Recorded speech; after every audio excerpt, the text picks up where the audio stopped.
Hi everybody, this is my second attempt now at this Screencast-O-Matic video. I had to download the professional version. The first video I created this morning didn't upload correctly, so I'm trying it again. Anyway, I wanted to show you how to do discussions. So there are a couple of different ways you can get into discussions. You can go up to assessments and go down to a discussions. Click on the link and you'll see each week's discussion when we have them. But I like to just go through content. And you all know that you are going to be starting with Module 1 this week. And our discussion is down here, online discussion. I've also posted some Zoom guidelines for our class next week since we're going to be meeting by Zoom. So I thought these tips would be helpful to you. So you're going to click open your online discussion, read over the questions, make sure you answer all of the questions. So read it over a couple of times so that you're sure that you're answering all of the questions. Here's the online discussion rubric. It says 141.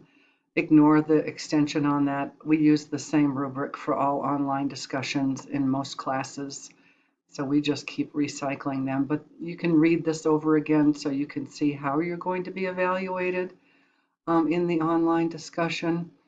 And of course, I put the criteria in the rubrics under content, so go back and read that one too, because that has a lot of information. So I have already posted this since I did this early this morning, but what you're going to do is you're going to start a new thread.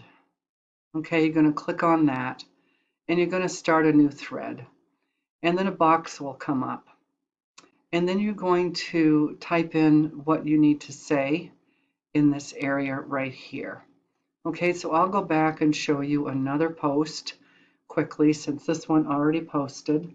One of the tips that I use in doing online discussions is to use Word or Google Docs to create my first discussion post and any subsequent follow-up posts.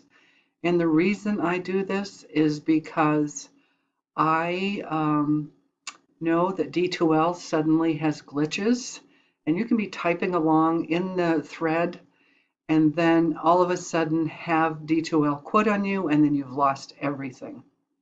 So I recommend that students create their posts in Word. You can spell check, you can do a word count. Remember, the first one is a minimum of 150 words.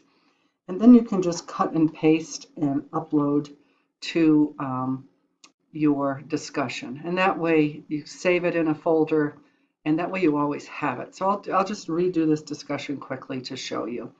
So online discussion, Nancy, take 2.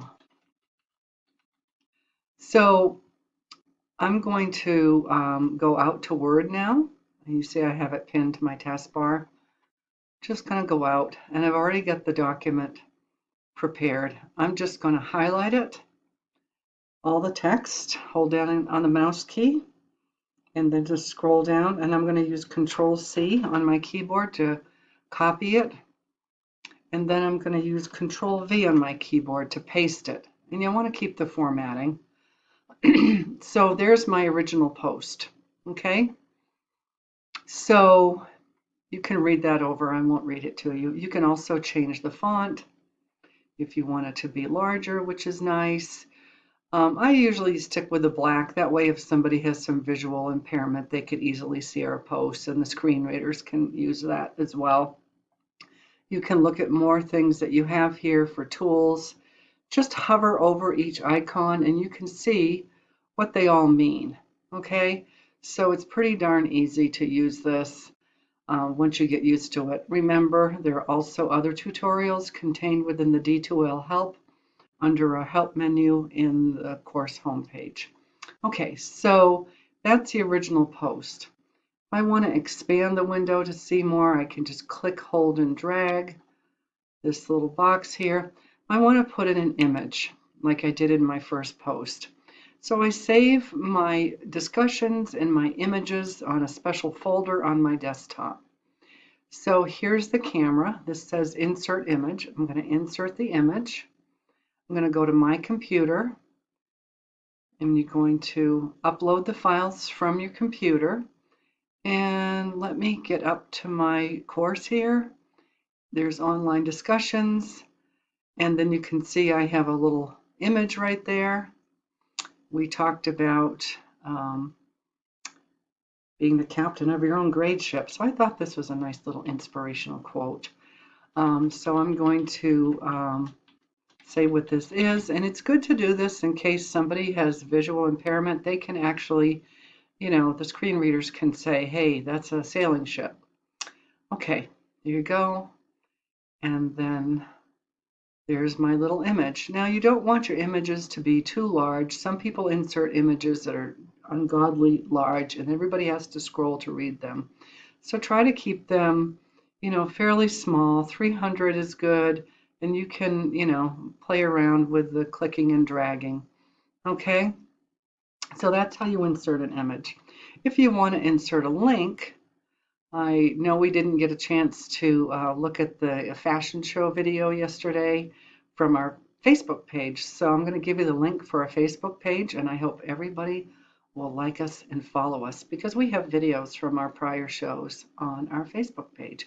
And I do post a lot of cool things there. So like us and follow us, and you'll get more updates. So here's a way to insert a link. So you go down here to the URL, okay?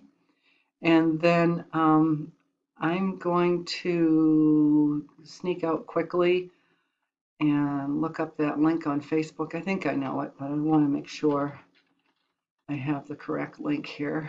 There it is. Well, that's Instagram. Sorry. We have Instagram too, but we'll just do Face. That's not. Let's see. Here we are. Well, let's see. Hang on a second.